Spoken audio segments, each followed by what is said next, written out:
Welcome to the Worshipped Woman podcast. I am your host, kellykristin. I am a life and relationship coach, deep healing facilitator, and subconscious change expert. On this podcast, we will dive deep into personal growth, transformation, and relationships, releasing patterns of toxicity, codependency, and people-pleasing as we explore what it means to be the worshipped woman. If you are ready to heal, embody your worth, and raise your standards in life and love, you are in the right place. I am so happy to have you here. Now, let's get started. Hello, sisters. Welcome back to another episode of the Worshipped Woman podcast. I am kellykristin, and I am so very happy to have you here with me. And today I am going to be talking about a lot of things that I think need to be brought, I guess, to more public. I don't know. Things that, like normal things that happen in toxic relationships that I guess carry a lot of shame, and like things that people don't necessarily talk about, or really things that people don't understand. So one of the things that I really, really love, and a big part of the work that I do, is giving you what I call the right information, okay? Because when it comes to toxic relationships, healing, and all these things, I mean, there's so many people talking about all kinds of stuff and talking about, I mean, honestly, I really cannot stand the obsession with narcissists, like constantly learning about everything to do with a narcissist and all the things that they do and why they act the way they act. Like, that doesn't help you heal, okay? Can we stop doing that? If you are somebody who right now is following all the accounts on TikTok, all the accounts on Instagram with everybody talking about narcissists and all the things that they do and how they act and blah, blah, blah, blah, blah, blah, blah. Can we stop? Because that doesn't help you to heal and to focus on yourself, which is what we want, right? Because the last thing that you want for yourself is to go maybe leave this relationship and then become obsessed with learning about everything about this person and why they acted that way. Like, that's crazy, right? You're ignoring yourself. You're ignoring your own inner child that needs being held and loved. And, you know, it's essentially like you get in a car accident or something and you're hurt and you go chasing after the other car that hit you, right? But you're hurt and you're wobbling, like you're out of the car. You can barely even walk, and you're trying to chase this car that hit you and ran off. Meanwhile, you actually need to take time to help yourself, to take care of yourself, right? You need time. You need time to focus on you. That's really what I want you to do, is focus on you. So much of this other stuff is just nonsense, and it doesn't matter. It just doesn't matter. Yes, a certain amount of information is good because it can validate your experience. But once you have that, it really just becomes another level of the trauma bond, another level of being addicted to this person. Okay. So I want you to be aware of that. And no, I talk about what I call the right information, okay? So information about you, information about understanding yourself, information understanding your brain, your nervous system, why things happened the way that they do. You know, I think that that's something that holds a lot of people back, is really not understanding themselves and their actions. And that can cause a lot of shame, right? Like when we feel that we're doing something that we don't quite understand about ourselves, we can tend to feel a lot of shame about that. So hopefully this conversation that we're going to have today about normal things that happen in toxic relationships that people don't talk about, hopefully, and after, right? So even if you are not in a toxic relationship, but you're after a toxic relationship and you're going through like that period of, what's going on, or you're back and forth, all of this is going to help all you. Okay, it's for everybody that's been through it, everybody that's maybe on the other side of it, or anybody that's in it, because I really want you guys to understand some very, very important things about yourself so you can like understand yourself a little bit more, start maybe accepting yourself a little bit more, because guess what? Self-understanding opens up the door to self-acceptance. Self-acceptance opens up the door to self-love. Self-love opens the door to self-worship. Self-worship opens the door to a brand new life. I am not making this up. This is the process. This is what heals. This is what helps.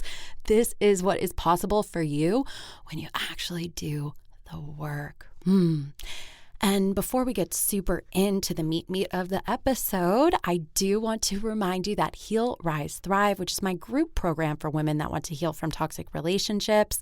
You want to say goodbye to toxic relationships for good. You want to do the deep work with me and a small group of women.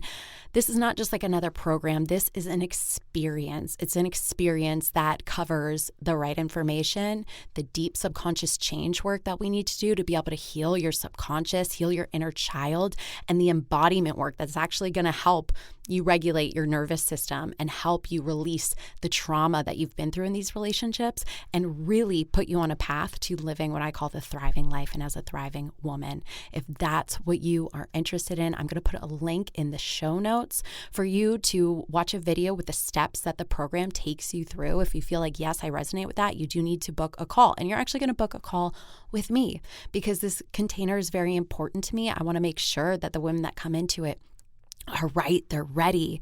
I want to make sure that everybody is in the space where we can go deep, because this work is not just about fluff. It's not just about talking. It's really, really about doing the deep work to heal. So I will put that in the show notes for you. Please check it out. Now, let's get into it. So one of the things that kind of really brought this to the forefront for me right now that I want to talk about it is because I have seen this pattern a lot with the women that I've been talking to, with the women that are enrolling in Heal, Rise, Thrive right now, with the women that I've talked to in the past, with the women I have coached in the past. I see this pattern, and I know that I certainly experienced this myself, right? And so one of the things that happens when you are in a toxic relationship, or you're in that space where you're leaving the toxic relationship, is you start really questioning whether that relationship is toxic or not, right? When you start to leave and you start thinking, maybe you left, you get, almost like an amnesia. And this is how your mind is protecting you from feeling the very big feelings of shame, the very, very big feelings of hurt, the very big feelings of, the things that inside that are saying, I'm not lovable, I'm not enough because this person didn't treat me well. What happens is your mind tries to protect you from feeling those big feelings that you most likely are not equipped to feel, okay? Because we are not taught how to handle our emotions. We are not taught how to process big emotions. And our body's number one priority is to protect us, to keep us safe. So if we don't know how to access those big emotions, our body's going to, and our mind, our nervous system, everything's going to work together to not allow us to feel those things because it's not safe to feel those things. So what actually happens is that our brain will take the memories that are more traumatic, the memories that are really hurtful, painful, and we'll store them in like a deeper part of our brain, okay? So we have memories that are more joyful, memories that are the fantasy that we created, because oftentimes we do create the fantasy of this person, who they are, versus the reality of who they are, right? We create the fantasy of the relationship. We live in the potential. We live in all of these places that don't actually exist. That's much easier for us to access, right? It's much easier for us to access. And our brain will store the deeper stuff. It will store the hurtful stuff deeper. So we can actually start forgetting all of like the really bad stuff that happened, right? So there's a mixture going on here. You leave this person, you start forgetting all the bad stuff that happened, you start missing them, because guess what? Even if your relationship was toxic, even if it was really terrible and hard, even if the person has harmed you, there's still some good, right? They're not terrible all of the time. They're not mistreating you every second of every day. If that were the case, then you wouldn't be with them, right? There's moments, there's times, there's memories that you cling to, right? There's the memories of, we shared this together, we did this together, one time we went on vacation and it was so fun, whatever it is, you hold on to those memories, right? You hold on to those memories because that's what made you stay. So now you've left, and now you're in a place where this is what was making me stay. And now I miss that feeling. I miss being connected. But wait, that was my person. And even though they're not that great of a person, that was my person, right? I can't tell you how many times I've heard that one. And I can't tell you how many times I thought that when I was in a severely abusive and toxic relationship. This is my person. Oh God, let me remind you that there are 7.8 billion people on this planet, and your person is not the one that is harming you, that is hurting you, that is abusing you in any way. It's not the one that's talking down to you. It's not the one that's making you feel badly about yourself. It's not the one that's making you feel like you can't be loved. That is not the one. That is not your person. That is not the human that you are supposed to be with, okay? But I also want to explain why this happens. And this is important because now when we're in toxic relationships, our nervous system is on high alert because we are not safe, okay? We are not safe. There is a threat in our atmosphere. That threat is the person that is toxic, is the person that, I don't want to say the person that is toxic because it's the person that is really heavily involved in this toxic scenario, okay? That's more what I want to say, right? The person that is maybe harming you, hurting you, causing you to feel badly, that person is like a threat to your nervous system. Because you are with this threat constantly, your nervous system is highly aroused. Do you want to know what happens when you're highly aroused all the time in your nervous system? You're in fight or flight mode. You are in a highly activated survival state. And when you are living in survival, when you are existing in survival, what happens is that your body shuts off some functions that it doesn't term as vital. Okay, so what actually happens in your brain is that your brain is going to focus in on the thing that is the threat. And I really want you to think about that for a second. Your brain starts focusing in on the thing that is the threat. You start obsessing about this thing that is the threat because your nervous system is like, hey, we got to pay attention here. We got to pay attention here. We got to know what's going on. We got to know what's going on because this is a threat to my life. This is a threat to my survival. So I need to pay attention. I need to focus on this thing. This is why you get obsessed with this person. This is why it feels like this person has taken over your whole life, that you can't do anything. You can't think about anything else. It's just them. This is survival mode, okay? This is survival mode. This is something that is totally normal. This is why when you're in your relationship, it's part of why, okay? Because there's many layers to this, right? There's trauma bonds, there's your subconscious programming, there's all kinds of things that are happening, all right? But I really want to highlight this because I think this is something that most people don't talk about because honestly, they just don't know. They just don't get it. They don't understand how your nervous system works and how the body works and why all of these things are so important for healing, all right? So you're focused in on this thing. And what happens is your brain is focused in on that, so it can't focus in on other things. You can't rationally think, okay? You cannot rationally think, oh, wow, there's 7.8 billion people on this planet. Maybe the one I'm supposed to be with is not this one that's harming me, right? You can't even really think about that. You start thinking thoughts of like, this is the only human on the planet. You start thinking thoughts like, well, what if it really isn't that bad? I can't leave this person because it's my person.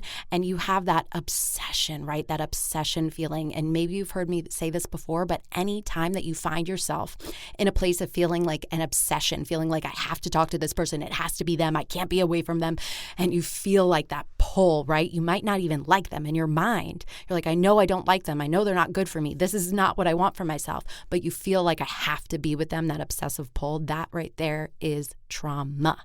It is not love. It is trauma. Okay? And this is all neurochemical reactions based off of being in survival mode. It's not even you. It's not even the real you.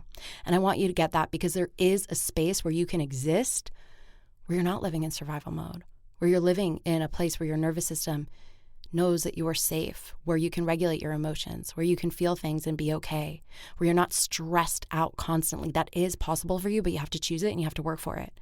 It doesn't just happen, okay? But when you're stuck in survival mode and you don't understand that this is what's going on, you really can't think about anything else, right? And that is something that really keeps us trapped in that cycle. And it's something that if you come out of the relationship and you notice yourself obsessing over this person and obsessing over what happened, it's probably because your nervous system doesn't know how to relax. I know this affected me deeply when I got out of my toxic, abusive relationship. My nervous system did not know how to relax at all. It was just constant fight or flight mode. I didn't know that at the time. But some of the things that happened to me from being in constant fight or flight mode was that I ended up with autoimmune disorders. I ended up with terrible anxiety. I had a lot of different health issues that were coming up because I didn't know how to relax. And I was also then really seeking, I always had to be doing something all of the time, learning this, doing that, whatever it was. I could not just sit still and be, because I didn't know how to process my emotions. I didn't know how to release what I had been through. I was just trying to pretend like I was okay and that it was fine, and then time heals all wounds. But that's not the case, right? That's not the case.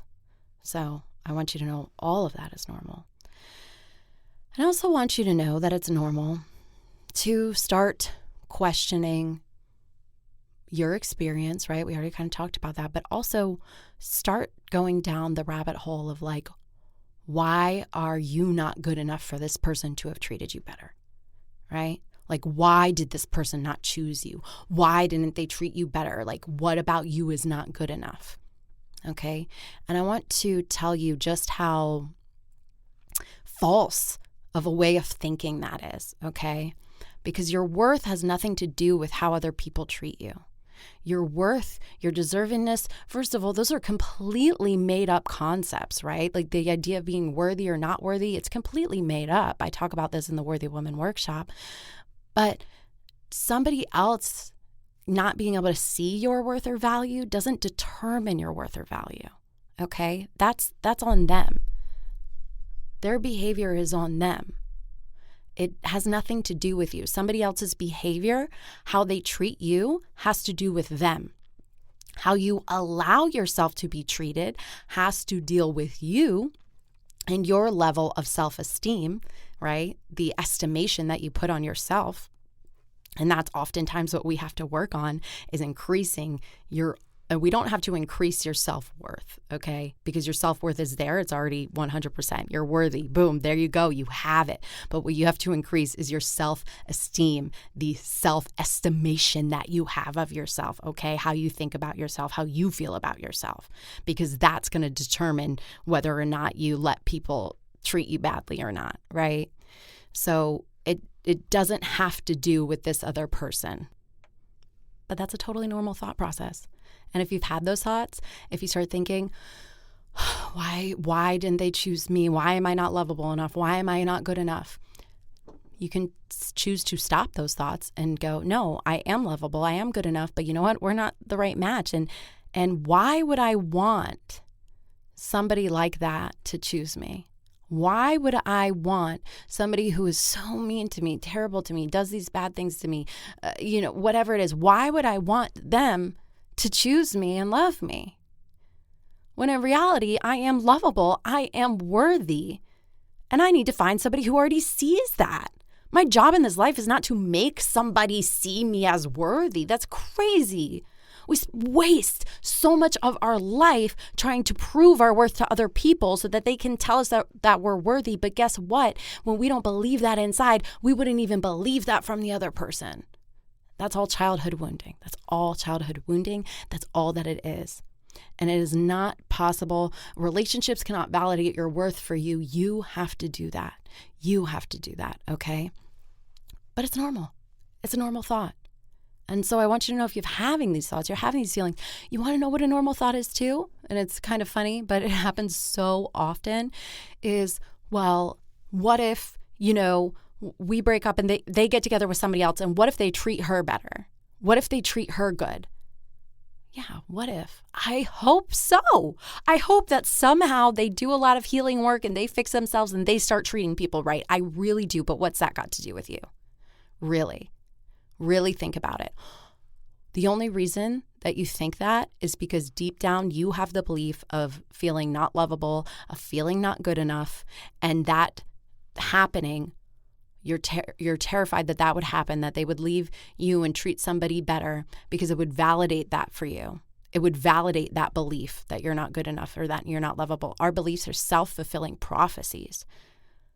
That means that whatever we believe about ourselves, we're going to see in our life. And we're going to continue to experience that over our life. That's how powerful you are. You change your beliefs, you can change your life. You change how you feel about yourself, you can change your whole life.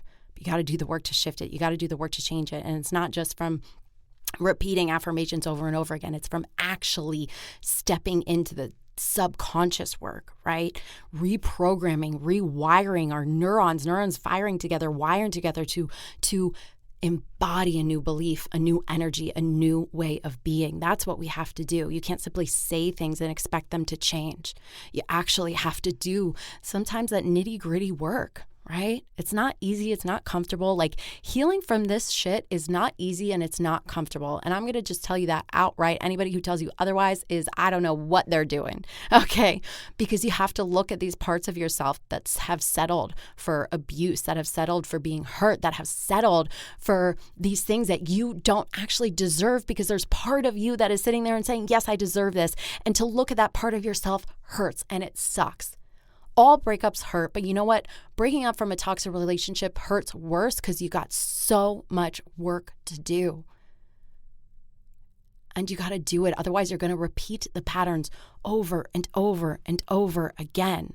But that does not have to be your destiny. You don't have to repeat the patterns. You can break the cycle. So if you're in a position right now where you're feeling maybe confused, you're questioning yourself, you're questioning your feelings, I want you to know that's exactly how manipulation works, okay? If you've been in a toxic relationship, you've been manipulated. That's how it works. Of course, you're going to doubt yourself. Of course, you're going to question yourself because you've been being told for however long that you're crazy, that this didn't happen or that didn't happen. You've been lied to. You've been gaslit. All of these things that happen inside of toxic relationships. So, of course, you are going to doubt yourself, right? Of course, you're going to doubt yourself. You have to rebuild that self-trust. This happens over time. You have to rebuild self-trust over time. You have to consistently show up for yourself. You have to consistently choose yourself, okay?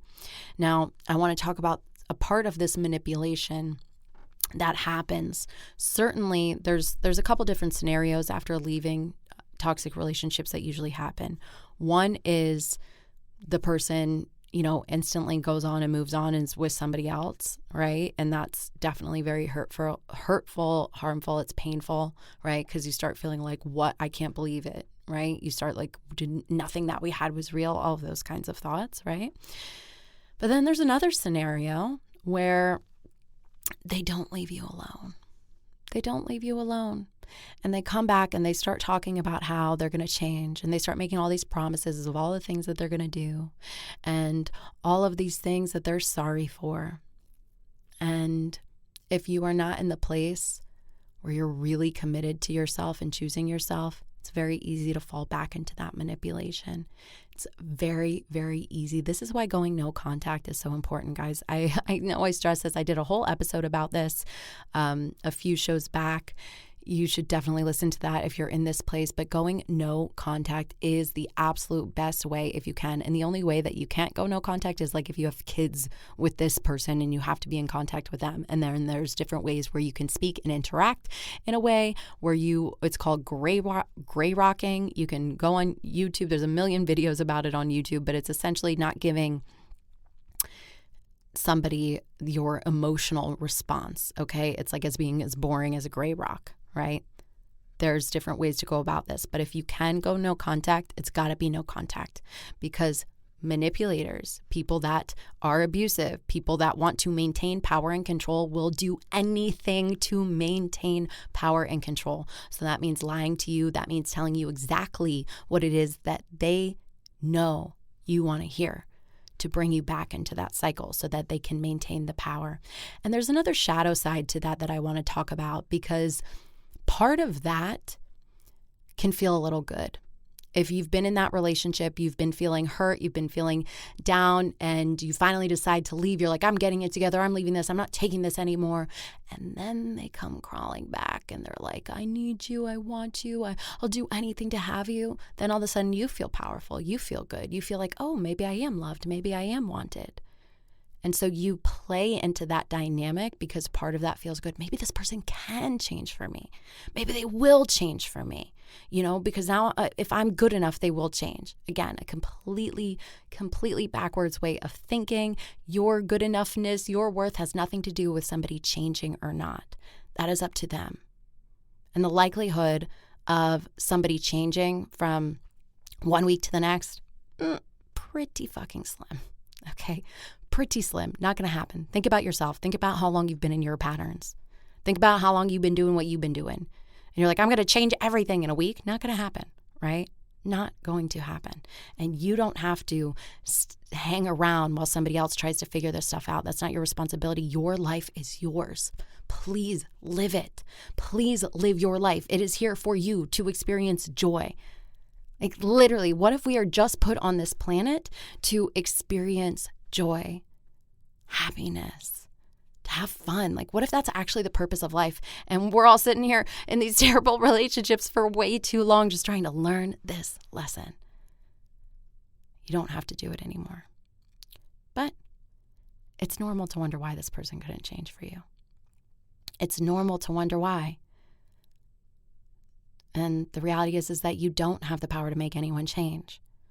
This is typically a deeply embedded pattern linked to childhood trauma that left you needing to be chosen by someone that most likely just does not have the capacity to be the person that your fantasy says they are. Because that's it. It's a fantasy. It's not reality. And you need to do whatever you can to pull yourself. You have to admit to yourself the severity of what you've been through. You have to allow yourself to feel all the feelings that come up, the anger, the resentment, the hurt, the sadness.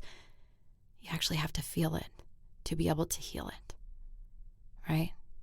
And you can do it. You can do it. And if you want to do it with me, like I said, I'm going to put the link to the Heal, Rise, Thrive program in the show notes. It is my absolutely favorite thing to take women through because it is just so powerful. And to be able to witness women come in that feel broken, hurt, and leave 8 weeks later feeling like they can do anything, like they can have anything, like they can get the love that they want, is just makes me so happy that I'm alive, that I get to live this life, that I get to experience this joy. So thank you guys so much for hanging out with me today. If you know another sister that needs to hear this message, I ask that you please share it. And thank you guys so much for tagging me on your Instagrams. Take a screenshot. Let me know that you're listening. Tag me at Miss MS Kelly Kristin. I love you guys so much, and I'll talk to you soon.